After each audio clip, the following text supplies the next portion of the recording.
Hello and welcome to the Hedge-Witch Herbarium podcast. I'm Kelly Proudfoot and this is part 2 of Magic and Medicine in the Garden. So what we're going to do is start off with Marshmallow. This is another one of my favourites. The Latin name is Althea officinalis. And it's another plant that I introduced into my garden after starting with organic seeds. Marshmallow is native to Western Asia, Europe and North Africa, and the ancient Egyptians used it to make confectionery, which flowed on through the centuries to create today's marshmallows. Although most variations of this candy no longer use marshmallow root, they use gelatin instead. The stems of the plant die down in autumn after growing up to 6 feet tall, and the flowers appear in August and September, followed by flat fruits that are wedge-shaped and called cheeses. Possessing both male and female organs, the plant is hermaphrodite and pollinated by bees. The stems and the roots can be used in paper making, and the powdered root is included as a binder for pill production. When the roots are boiled, the resulting syrup can be used as a glue. The Romans used the plant as a vegetable, along with the Syrians and Egyptians. The young leaves are best for this purpose or as a side dish, especially when stir-fried with onions and garlic. You can pickle the flower buds, and the water is, once you've used the plant in cooking, the water can be used as a substitute for egg whites. Marshmallow is sometimes used in flavouring halva, which is a Mediterranean sweet, and to thicken soups and stews, and the young leaves can be chopped finely and added to salads. As a medicine, all parts of marshmallow are used in traditional medicine, especially for easing irritation in the mucous membranes, and as a gargle for sore throats and treating several stomach and respiratory disorders. While some people may experience allergic reactions, marshmallow can lower blood sugar levels, soothe inflammation, both internally and externally as a poultice, reduces excess stomach acid, and as an ointment for abscesses and boils. As a poultice, this herb can be applied to bruises, sprains, sore muscles, skin inflammations and insect bites. The roots are especially used as a diuretic, a laxative, and to alleviate dry, hacking coughs. The dried roots have been used as toothbrushes, and young children who are teething can chew on them for pain relief. In cosmetics, marshmallow roots are used to help with skin softening. The fresh leaves are said to have a stimulating effect on the kidneys as well. The element associated with marshmallow is water, and the plant doesn't mind having wet feet, so you can plant it in boggy or marshy patches. The magical uses of this plant include love, fertility, beauty and divination, since it increases psychic powers. You can create a protective oil using marshmallow, and burning it in a smudging ritual can help clear and cleanse the area. You can also make a spirit bottle filled with the roots as a home for benevolent spirits and place it on your altar to ask for their assistance in rituals and spells. Marshmallow can be used to honour the dead and for ancestral magic, whether planting them around a grave or decorating the tombstone. It can banish evil spirits, assist in astral travel by anointing your crown chakra with the oil, and you can add marshmallow to sex magic and to strengthen fidelity. We're moving on now to ashwagandha, which has a Latin name of Withania somnifera.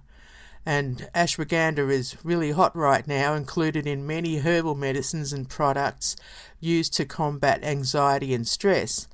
I learned about this wonderful plant in the Chestnut School of Herbal Medicine course and just had to grow it in my own garden, especially for its adaptogen properties.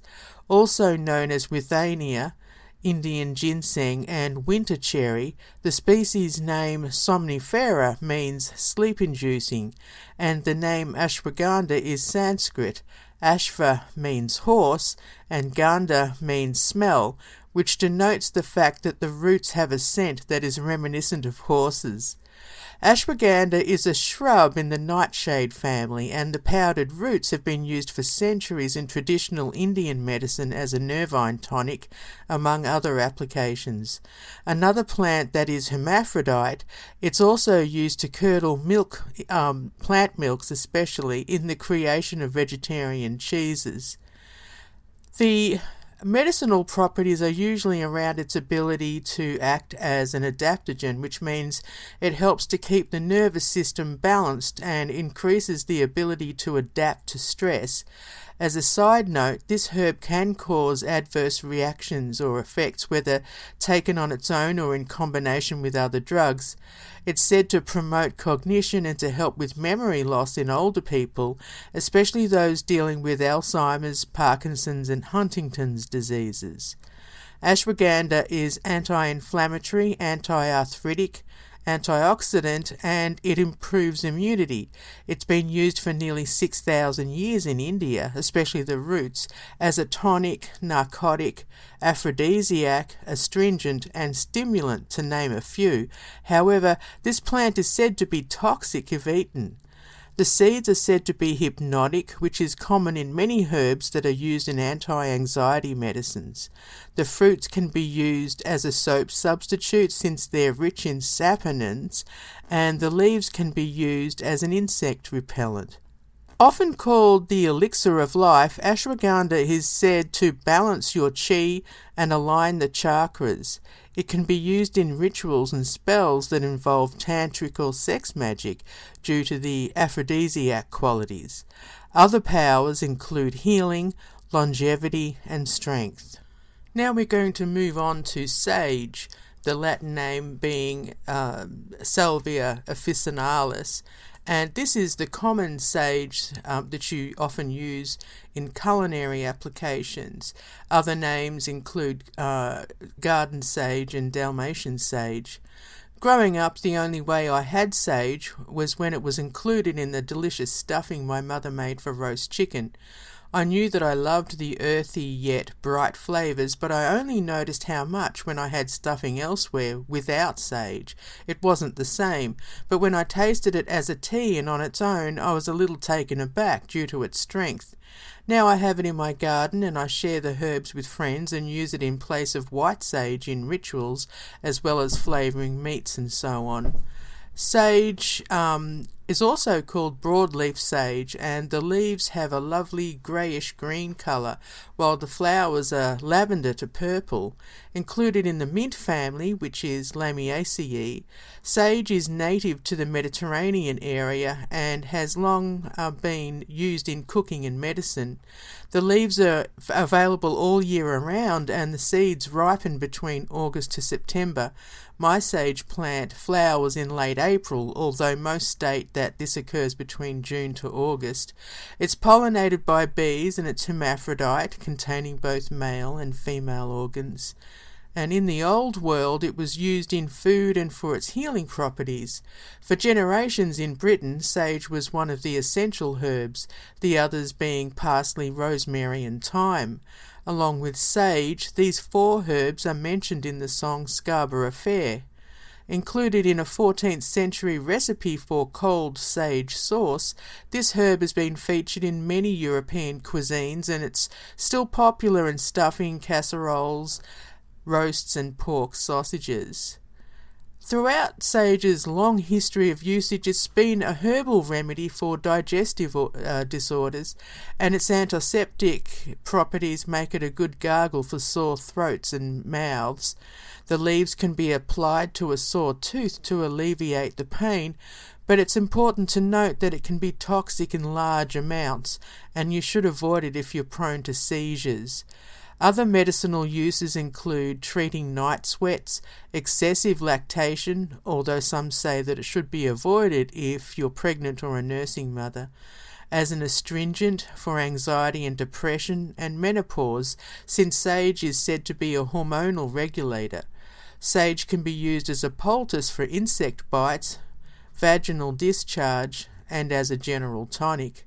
In the Middle Ages, it was referred to as sage the saviour, and it was included in the recipe for four thieves' vinegar, which was thought to ward off the plague. Sage has been used to avert the evil eye since ancient times, and it was believed to increase female fertility and to even protect against snake bites. Called a holy herb by the Romans, who used it in their rituals and harvested it with great ceremony, sage was also grown in monastery gardens during the Carolingian Empire in the Middle Ages. This herb was associated with long life, immortality, and wisdom, especially crone wisdom, along with good luck and protection. Sage is a lovely addition to potpourris and ritual incense with its added power of purification.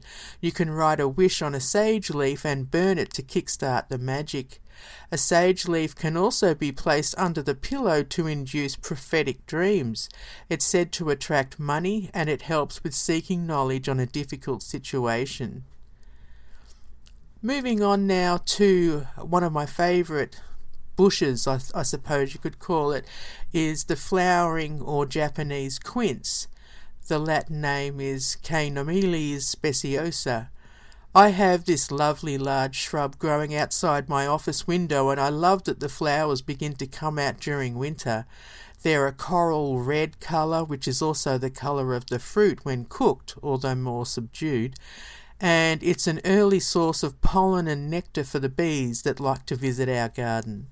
Other names for the flowering quince are wrinkled-skinned quince, japonica, and jupe mugua. The branches contain sharp thorns which don't seem to affect the wildlife who visit it, including birds such as cardinals and blue jays, and the random raccoon. The seeds ripen around October, and the species is hermaphrodite, pollinated by bees. I tend to have a lot of hermaphrodite plants in my garden, so that's interesting. Medicinally, when raw, the fruit is considered to be acid raw and harsh, but when they're cooked, they have a lovely scent that's like perfume. The quinces can be made into jam and go well with apple in baked desserts. The fruit gets softer after a cold spell, either in nature or in the freezer, and the juice contains more vitamin C than lemons. Other elements include magnesium, potassium, iron, zinc, copper, calcium, and sodium.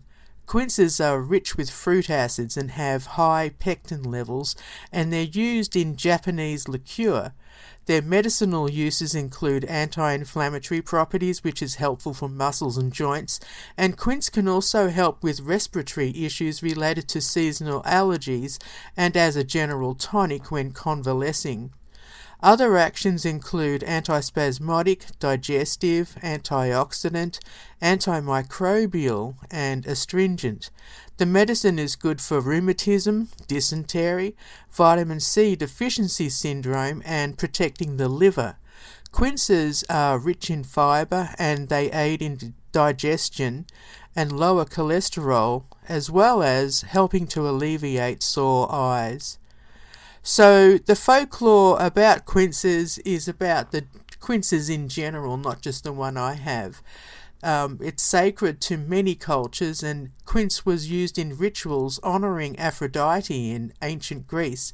Venus was the Roman version of Aphrodite, and she's often depicted holding a quince, which was said to have been given to her by Paris as a token of love. Artwork and mosaics with images of quinces were found in Pompeii, often shown in a bear's paw. The element usually associated with the quince is earth, which brings powers such as stability, grounding, healing, employment, prosperity, and fertility. You can carry quince seeds in a mojo bag for protection and to repel negative energies, and you can eat quince jam on a slice of toast while visualizing the energies of protection, love, or prosperity. You can use the fruit and or the flowers in a hand fasting ritual or a blessing, a festival, Sabbath, Esbat, etc. And if you want to use the bear as your totem, make sure your spells or rituals include quinces or a jar of the jam. Now we're going to move on to magnolia, and the one I have in my garden is Magnolia liliflora. And I was thrilled to discover our magnolia tree, which stands like a majestic lady in between my shed and our house, and she displays her beautiful two-toned white and magenta tulip-like flowers for a short time in the early spring. Native to southwest China, its other names include lily magnolia, woody orchid, mullein magnolia, and tulip magnolia. The flowers will sometimes return at midsummer time, and the leathery leaves turn a light bronze in the fall. One of the smaller of the magnolia species, my tree is nearly as tall as my silver maple, so it must love its part sun, part shade position. In the wild, it can grow at elevations upwards of 5,000 feet. It's drought-tolerant, frost-hardy, 5 degrees Fahrenheit, and hermaphrodite, pollinated by beetles. I discovered this myself when out on a moonlit stroll. I saw the leaves on the ground flipping over as I went by. I wondered if it was magic, but when I bent down and trained my flashlight on them, I could see the beetles scurrying to the next leaf. I also love that its preferred habitats are dappled shade in woodland gardens, which is what our garden has become. The buds and flowers of the magnolia have been used to treat allergies, colds, and sinusitis. They also act as an analgesic, which is a pain reliever, a sedative, tonic, and it can help with flatulence. The flowers and buds can be gathered in the spring to be used fresh or dried as a tea or in other preparations. Another part of the tree that has medicinal properties is the bark, containing a compound called magnolol, which is said to prevent the increase or spread of prostate cancer cells. Research is still ongoing, including the study of how this compound affects colon cancer and leukemia. Magnolia is said to be an effective appetite suppressant. That's something I'd like to try. And in traditional Chinese medicine, the bark has been used for hundreds of years to treat depression and anxiety. Magnolia is an ancient species, and magnolia brings blessings of feminine power and helps us restore faith in our ideals when under stress especially. It also helps with being true to oneself and healing past trauma. Other powers include loyalty, love, relief from obsession and addiction, strengthening psychic development, aiding in meditation, spirituality, and peace. Magnolia possesses balancing qualities, protects against confusion, and brings about feelings of relaxation and a sense of freedom. It's said to correspond to the elements of water as well as earth, and has been used as a symbol of nobility for centuries. Magnolia is also related to the passing of time, especially for those of us entering or in the crone phase of our lives. Now we're going to move on to peppermint, the Latin name Mentha ex piperita. I have a love-hate relationship with mint due to having had a horrendous reaction to consuming it when visiting one of my family friends when I was young, but it's so useful that I decided to grow peppermint in pots because it spreads like wildfire. Peppermint is actually a hybrid mint, a cross between spearmint and watermint. It originated from the Middle East and Europe, but it spread throughout the world, and it's the most commonly used mint species, which is hermaphrodite and pollinated by insects. One of the oldest herbs to be used in cooking and medicine, peppermint is a source of menthol and typically prefers to grow in wet habitats. It reproduces by spreading its runners with wild abandon, and the flowering tops and leaves are harvested as soon as the flowers open. With a high concentration of natural pesticides, it's known to repel mosquitoes and rodents. Even fleas can be kept at bay with peppermint, although it is poisonous to cats. An interesting fact about peppermint is that the oil is used in plumbing and construction to detect cracks and gaps in pipes. The leaves and oil can be used topically for itching as well as nerve and muscle pain, since it has a cooling effect, but it's best to always do a patch test in case you're inclined to have an allergic reaction. Research is being undertaken to see if peppermint oil is effective short-term for treating irritable bowel syndrome. Peppermint tea is often a go-to for those who suffer from migraines, stress and insomnia, fever and digestion issues. Other herbal actions include antiseptic, stomachic, antibacterial, antispasmodic and tonic. The essential oil can be used diluted as a chest rub and in inhalers for respiratory issues, although pregnant women should stay away from peppermint since it can cause abortions. For the folklore, excavations in Egyptian pyramids have discovered dried peppermint leaves, and it was also favoured by the ancient Greeks and Romans. Greek mythology tells the story of how mint got its name. When a nymph tried to seduce Hades, his wife, Persephone, became jealous, so she transformed the nymph into a peppermint plant, which resulted in her name being changed to Minth, with an E on the end, spelled M-I-N-T-H-E. The magical properties associated with peppermint include purification and cleansing, healing, protection, psychic powers, money, sleep, divination and exorcism.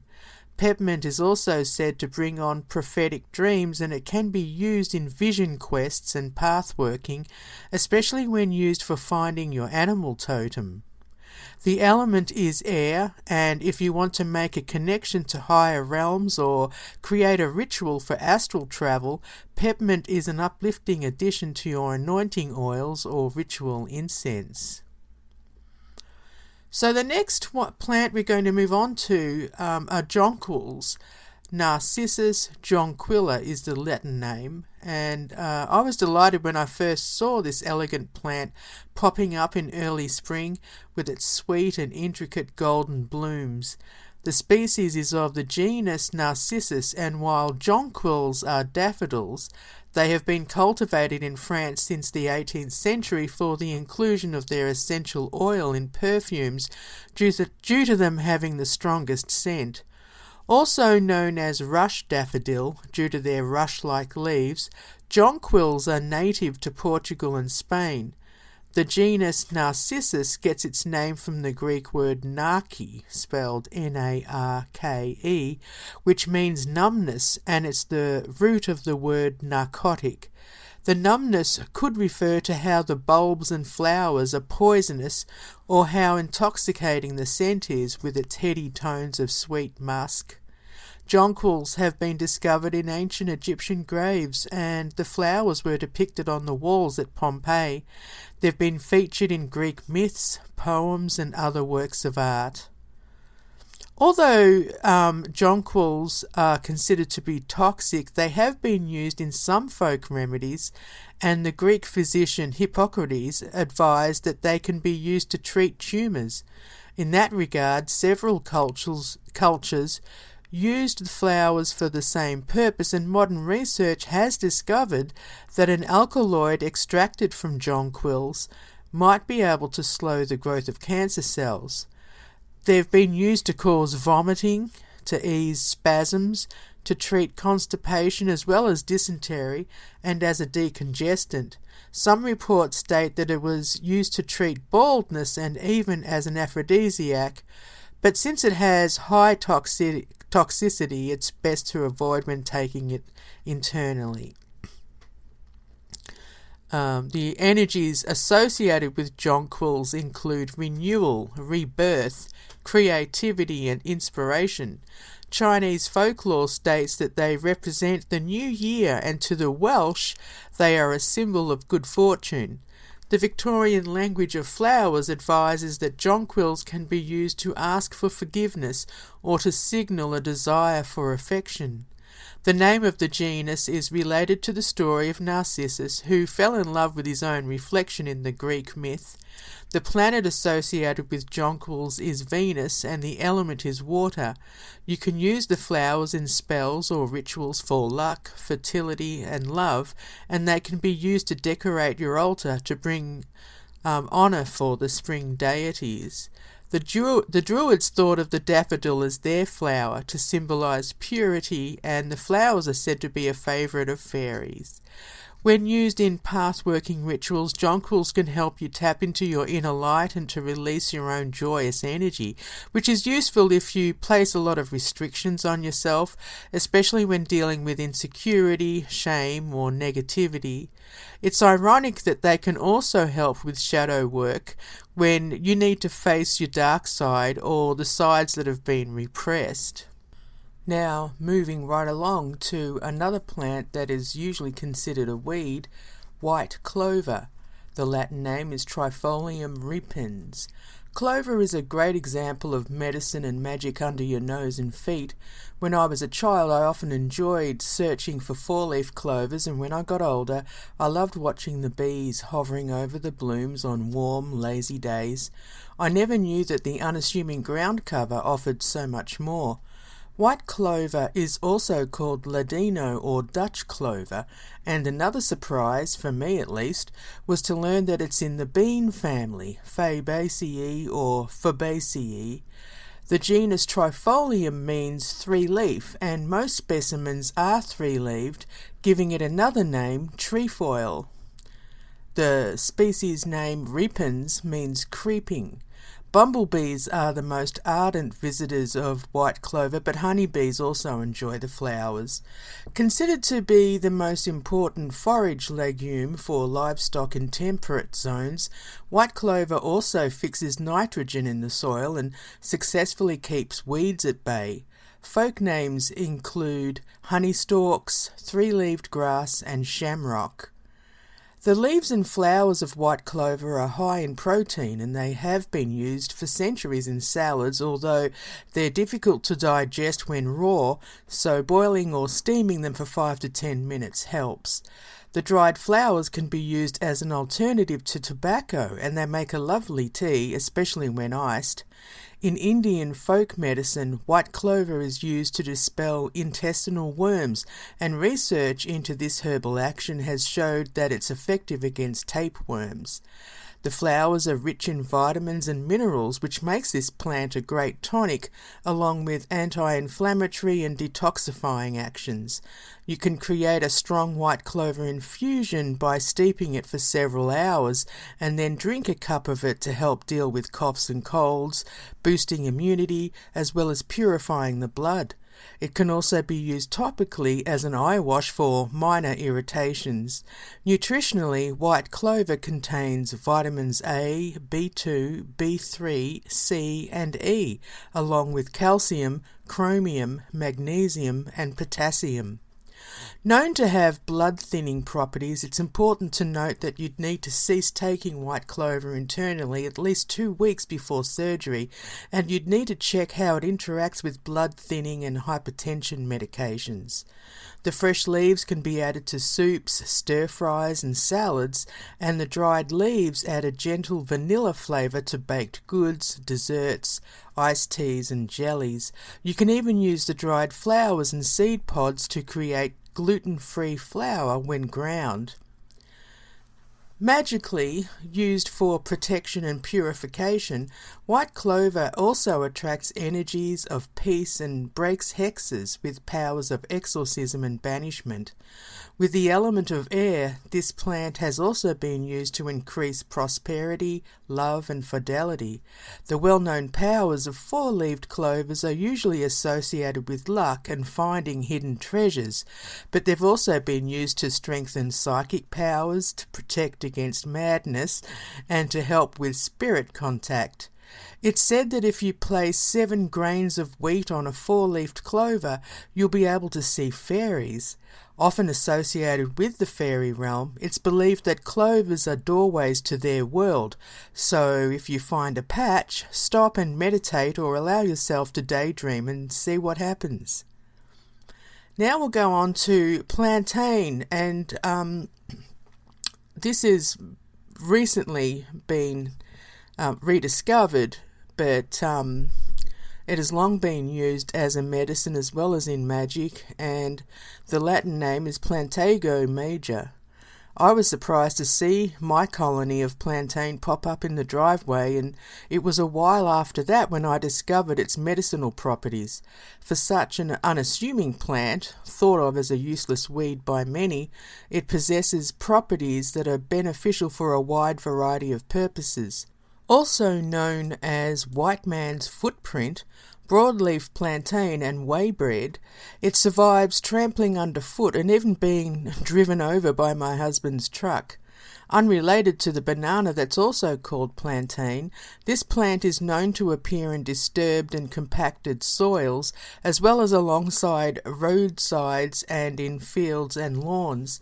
Said to have been one of the first plants introduced to North America by European colonists, plantain is important for its ability to break up hard soils while preventing erosion at the same time. When mature, the plant has tough yet pliable fibres that can be used to make cordage, such as fishing lines and sutures, and the leaves can be boiled or stewed. When young, the leaves can be eaten raw in salads. Used for medicine, plantain contains minerals such as calcium, vitamin K, and beta-carotene. It was used in folk medicine to create poultices for insect bites, stings, and to help heal burns, sores, and wounds. The roots are used for respiratory infections and fevers, and early settlers used the extract for foot injuries. Plantain has antimicrobial, anti-inflammatory, anti-tumour, and antioxidant properties. It can help alleviate diarrhea, fatigue, bronchitis, bladder infections, hemorrhoids and ulcers. The seeds are used much like psyllium for their mild laxative effects. Other uses include infusions for scalp issues and dandruff, poultices to alleviate poison oak, sumac and poison ivy, sludges for sunburn, tea to assist with kidney and liver function, a tincture or tea for intestinal inflammation and IBS. IBS, of course, stands for irritable bowel syndrome. If you're pregnant, though, or have a history of blood disorders or clots, then it's best not to use plantain. Magically associated with the element of earth, plantain is sacred to the goddess Venus, as well as Hades, Persephone, and Orcus, the Etruscan and Roman god of the underworld.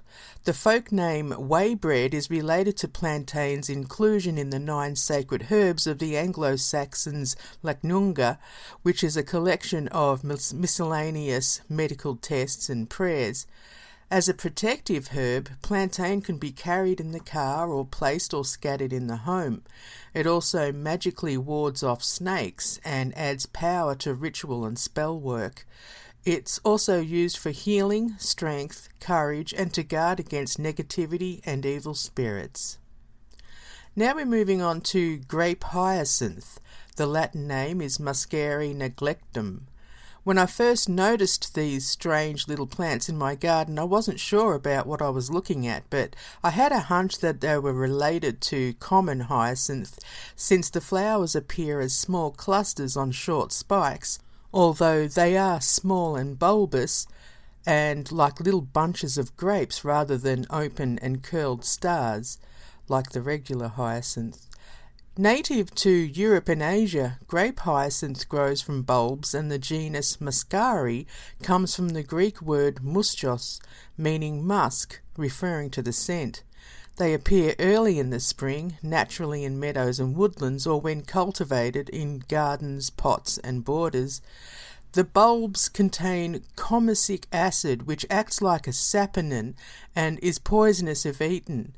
The species is yet another in my garden that is hermaphrodite, pollinated by insects and attracting bees. Some say that the flowers can be added to dessert dishes to impart their wonderful scent, such as sprinkled over stewed fruits, and the Greeks eat them pickled. Grape hyacinth is said to possess stimulant and diuretic properties, although it's best to steer clear of taking them internally to be safe. That said, they have high levels of vitamin C and antioxidants. Hyacinth flowers were gathered in ancient times for inclusion in potpourri, and the oil was included in expensive perfumes. The dye from the purplish blue flowers was a byproduct of the perfume. Magically representing responsibility and self-confidence, hyacinth flowers got their name from Hyacinthos, who was a Greek hero loved by Apollo, which hints at why they're thought of to be the patron flower for gay men. In the myth, Hyacinthos was killed by Zephyrus, the god of the north wind, who did it out of spite for Apollo. When Hades tried to take the youth with him, Apollo stopped him and resurrected Hyacinthos through the form of the flowers we enjoy today. The magical properties of hyacinth include prosperity and luxury, glamour, happiness, love and protection. Promoting peaceful sleep, this plant also guards against nightmares and hexes. Said to relieve depression and grief, hyacinth is associated with the element of water and is aligned with the throat chakra. When dealing with issues of abandonment or personal crisis, the oil can be worn or used in incense mixes for mojo bags.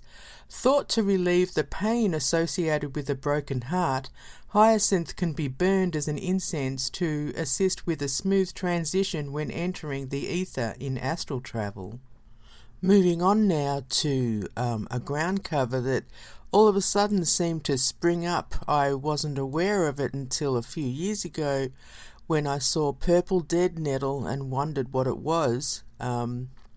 It's also known as red dead nettle or purple archangel, and its Latin name is Lamium purpureum. And it's a ground cover that's native to Asia and Europe. The purple flowers are unusual, with upper hooded petals, lower lobes, and small fang-like lobes between them. They can appear all throughout the year, even through mild winters, which gives bees access to the nectar when other flowers are scarce, providing a good source of pollen which acts as a protein to build their hives. The telltale red pollen can sometimes be seen on the heads of bees. Purple dead nettle is similar in appearance to the Urtica species known as true nettles, although they don't sting, which is why they're known as dead nettles. The edible leaves and tops of the young plants can be used as a spring vegetable in salads and stir-fries as well as flavouring sauces. The plant is used in folk medicine, and one of the many applications involves the inclusion in salves meant to soothe irritated skin. Purple dead nettle is a member of the mint family, and the genus Lamium is thought to be from the Greek word lamos, meaning gullet, gaping mouth or throat. Typical of the Lamiaceae family, they have square stems and they also self-pollinate. Considered invasive in some parts of the world, this plant is used in Europe to treat allergies, and it's a natural source of flavonoids, which includes quercetin. Purple dead nettle improves immunity, inhibits inflammation, and as mentioned before, it helps alleviate sensitivity to allergens. The crushed fresh leaves can be applied as a poultice on minor wounds and skin abrasions, and when tinctured or infused as a tea, this plant delivers antifungal and antibacterial properties, which is good for sore throats. It also has a laxative effect, so make sure you don't ingest too much. The folk name Purple Archangel eventuated when the Archangel Saint Michael was said to have appeared in the 500s AD at Mount Gargano, Italy. Since purple dead nettle blooms around the time of the Feast of the Apparition, which occurs on May 8th, it became known as Purple Archangel. For the folklore of this plant, cheerfulness and happiness are energies surrounding purple dead nettle, along with tenacity and perseverance. When burned as an incense, the fumes are said to lift the spirits, and they are alternatively grounding at the same time. Other powers include enhancing willpower, security, resilience, fortitude, and healing. Purple dead nettle is said to be masculine and related to the planet Mars, so it's no surprise that the element is fire.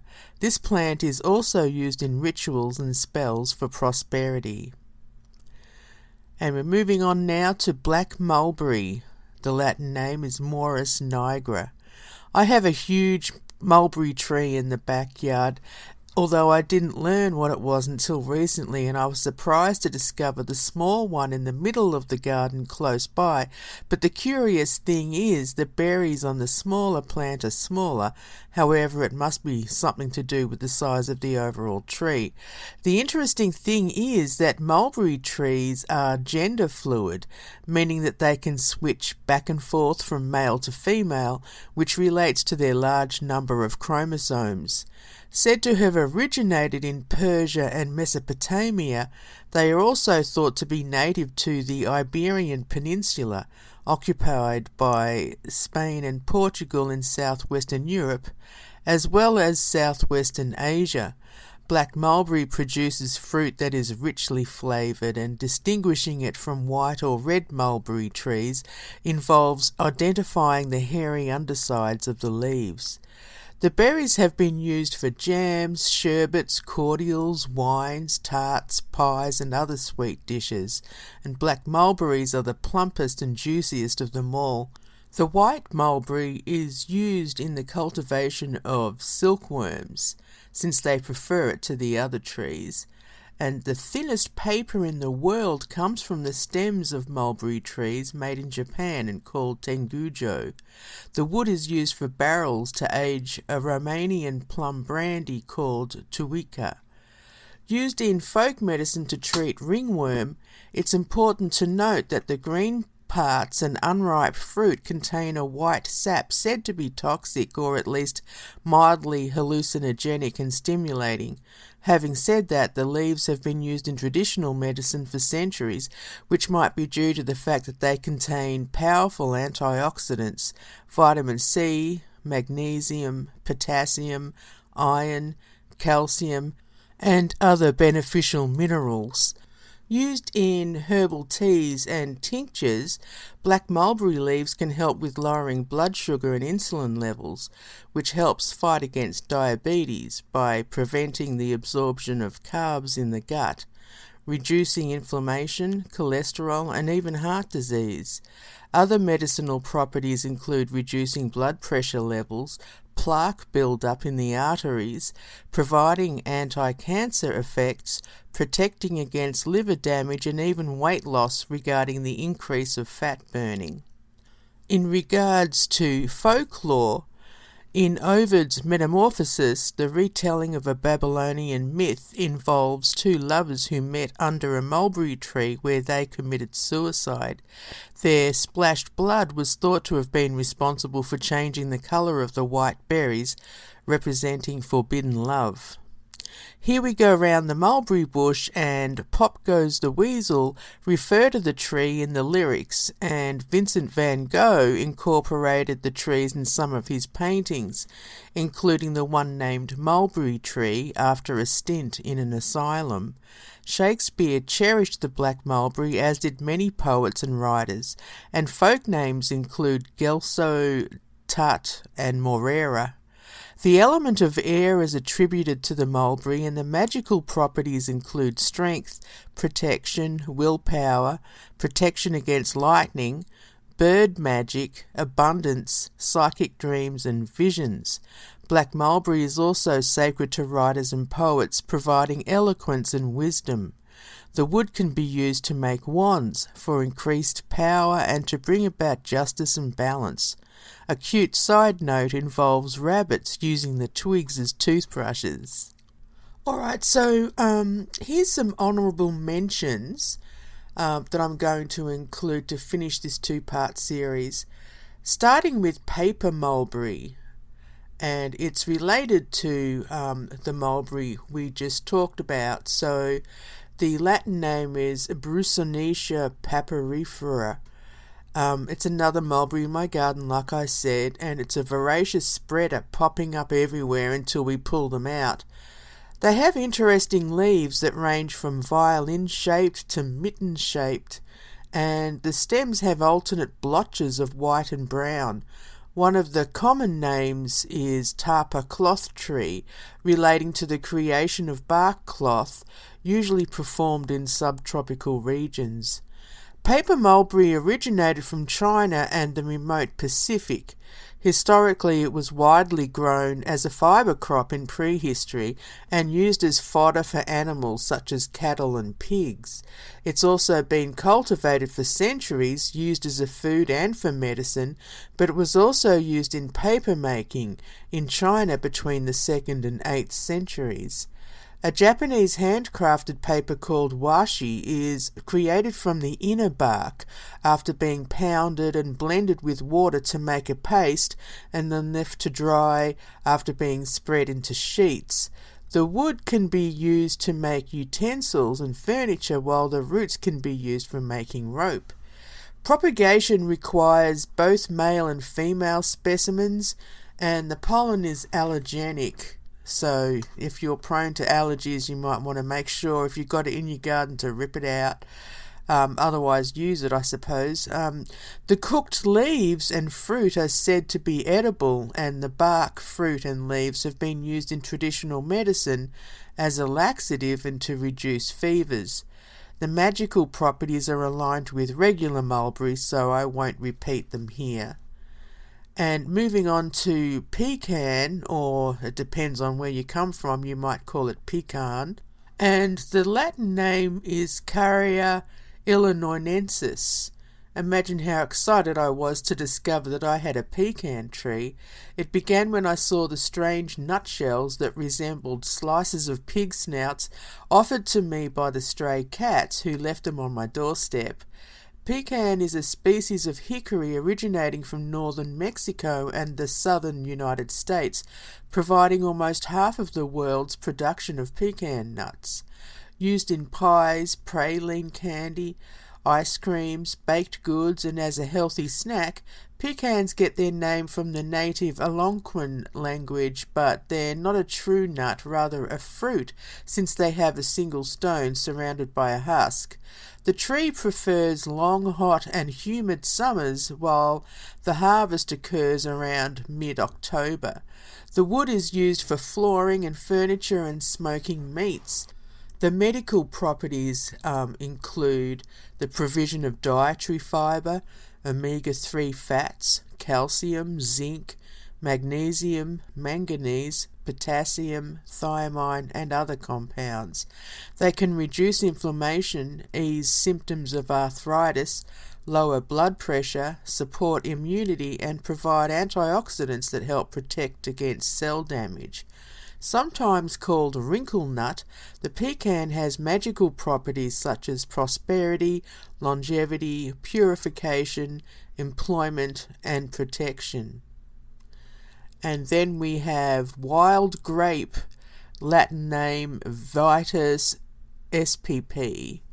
When we first bought our property, I saw 2 grape trellises in the back part of our yard, but the wild grapes decided to grow elsewhere, such as climbing the house and twining around our woodpile.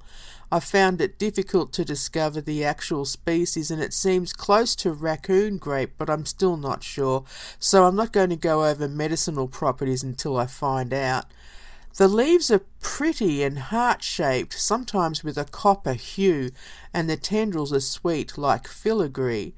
Grapevines have been used in symbolism since ancient times, such as the Greek god Dionysus, who is often depicted with bunches of grapes and vines. In the Jewish tradition, the grapevine is a symbol of the Israelites as the chosen people. In Christianity, heaven is sometimes referred to as a vineyard, and the grapevine is a symbol for Christ, since he stated, "I am the true vine." Ears of wheat and grapevines also symbolize the flesh and blood of Christ, emulated in the Eucharist as bread and wine. Also sacred to Hathor, the Egyptian goddess of love, the sky and fertility, Grapes offer powers of garden magic, abundance and money, and strengthening mental powers. And then I'm moving on now to moss and lichen, both of which we have in our garden. In particular, in terms of moss, we have kilt fern moss, and the Latin name is Thuidium recognitum, and pincushion moss, and the Latin name is Lusobrium glaucum. I hope I'm saying that right. Another find that delighted me, of course, I have several sections in the shady part of my garden where both of these mosses thrive. Native Americans and Laplanders have made beds out of moss, and it's been used as insulation for houses and clothing. Preppers have adapted these uses when venturing into the wild, and the ability to absorb moisture has been used medicinally and in culinary dishes. North American tribes used mosses for diapers, menstrual absorption, and wound dressing. Peat mosses were used as famine food in Finland to make bread, and these days mosses are often used in floristry and home decorations, such as Christmas decorations in Mexico. The genus Sphagnum is a major component of peat, which is used as a soil amendment for fuel and as a smoking agent for producing Scotch whisky. The magical powers of moss include providing a sense of calm, luck, and money. And lichen. Some lichens include the word moss in their names, such as Iceland moss or reindeer moss, but they're not related. We have patches of lichen on the roof on one of our sheds, which are small, circular, and pale green.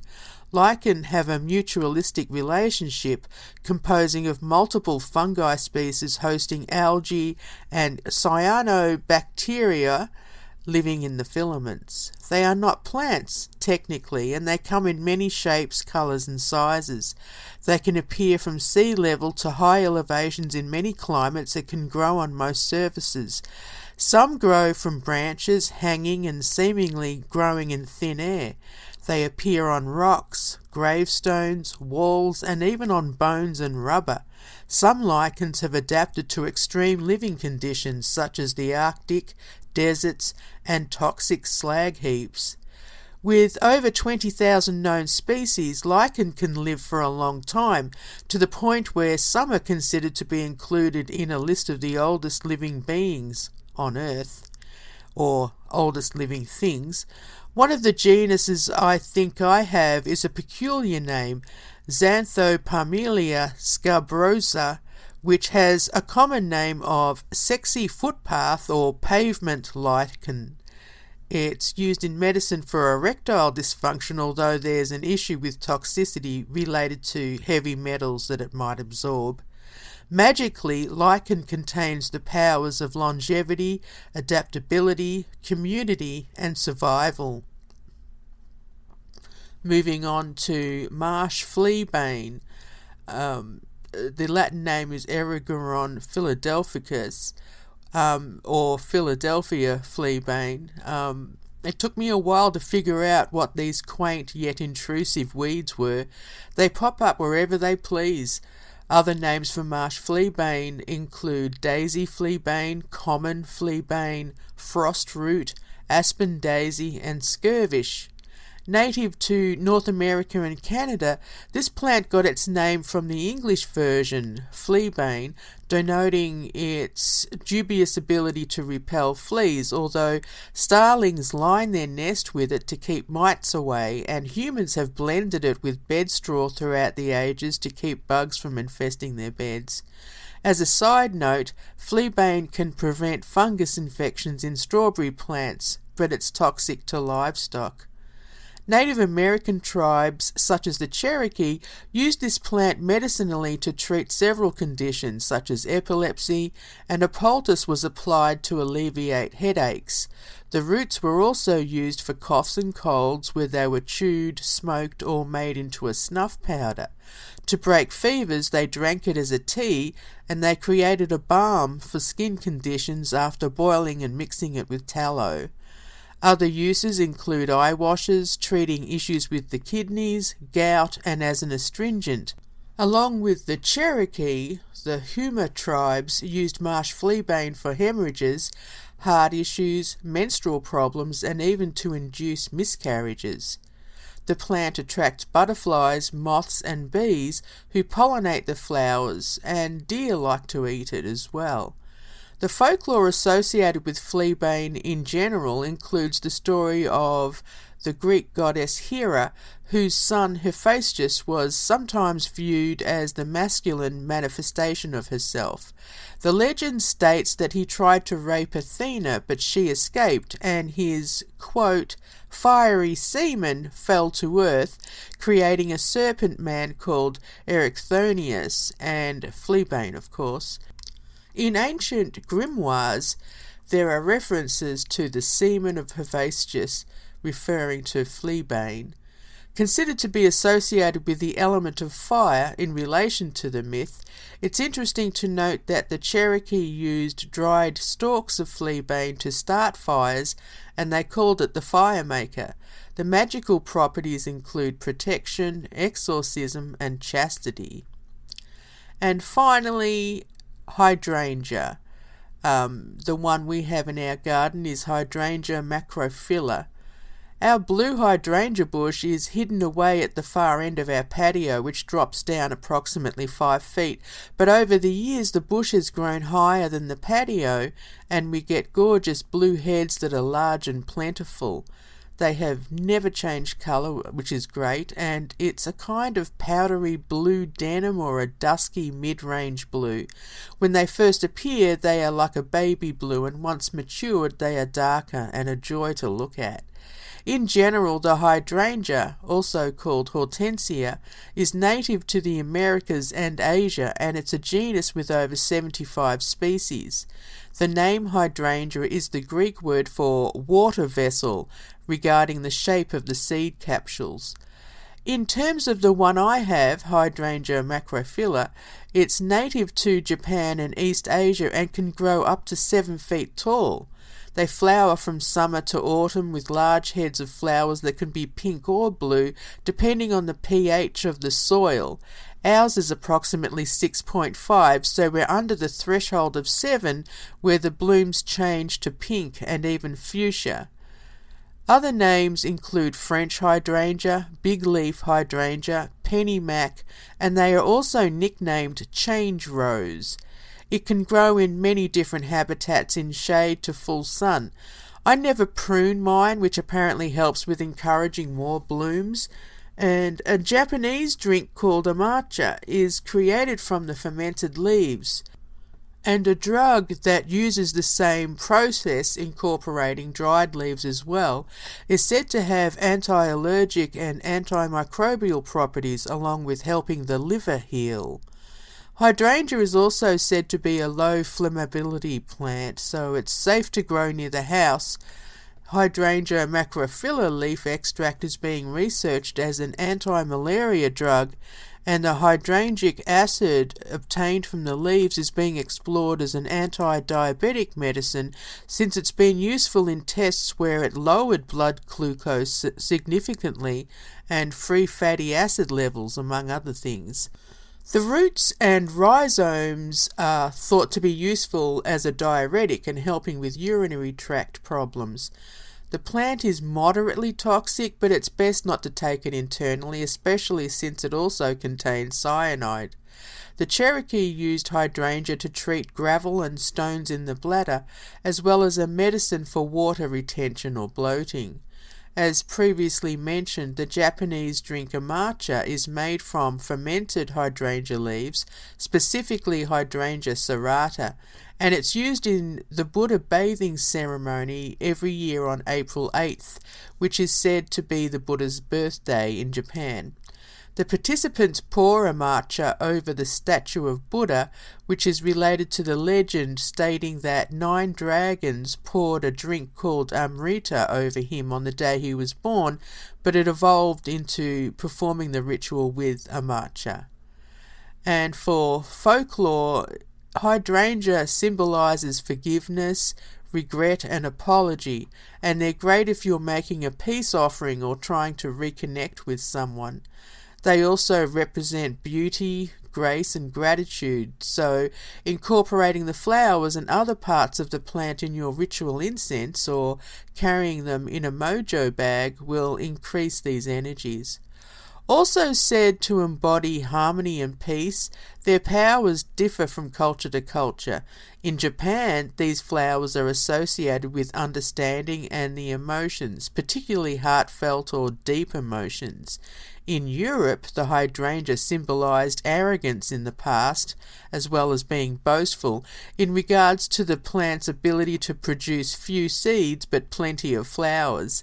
Men would send these flowers to women who rejected them as a sign of their supposed frigidity.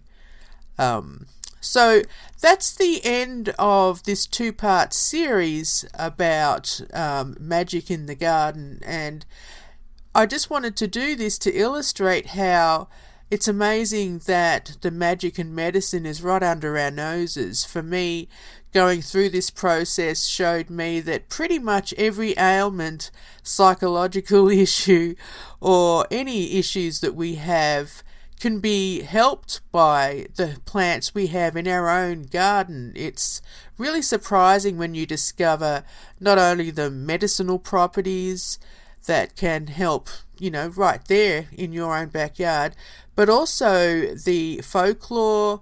For me, it was really interesting to note that a lot of the powers and magical properties were aligned with my needs, as well as the many medical issues. And when I say that, it's not like we're riddled with medical problems, but pretty much everything both my husband and I deal with can be remedied by what we have in our own garden, and that was really fascinating, as well as the historical information and stories and mythology about the plants. So it's a really good way to connect with nature, but especially your own personal piece of nature if you have your own backyard, or even plants in pots like I mentioned in the beginning.